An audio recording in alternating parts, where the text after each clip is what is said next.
ஒரு 2 days mini விளாக்ல ஒரு டெம்பிளை பற்றி சொல்லியிருந்தேன். அது எங்கே இருக்குன்னு பார்த்தீங்கன்னா காட்டு பக்கத்தில் இருக்கு பூரிமர தவ முனீஸ்வரர் டெம்பிள். இந்த கோயிலில் தான் எங்கள் லட்டுக்கு செகண்ட் மொட்டை போட்டிருந்தோம். இந்த கோயிலுக்கு நீங்கள் போயிருக்கீங்களா அப்படின்னு மறக்காம கமெண்ட் பண்ணுங்க. ஒவ்வொரு கோயிலுக்கும் ஒரு ஸ்தல விருட்சம், அதாவது ஸ்தல மரம் இருக்கும் இல்லைங்களா.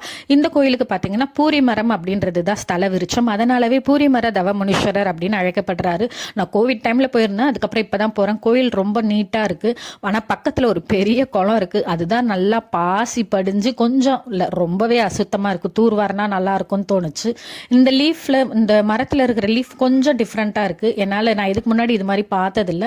நல்லா இருக்குது. சாமிலாம் நல்லா தரிசனம் பண்ணிட்டு மொட்டை அடித்து முடிச்சதுக்கப்புறமா கோயிலுக்குள்ளே போனோம். கோயிலுக்குள்ளே போயிட்டு இந்த பால் பொங்கல் பொரிக்கல்ல இதெல்லாம் வச்சு தேங்காய்லாம் உடச்சி சாமிக்கு அபிஷேகம் பண்ணிட்டு நெய்வேதியெல்லாம் படைச்சிட்டு கொஞ்ச நேரம் நல்லா கோயிலெல்லாம் சுற்றி பார்த்துட்டு அதை எல்லாருக்கும் டிஸ்ட்ரிபியூட் பண்ண ஆரம்பிச்சிட்டோம்.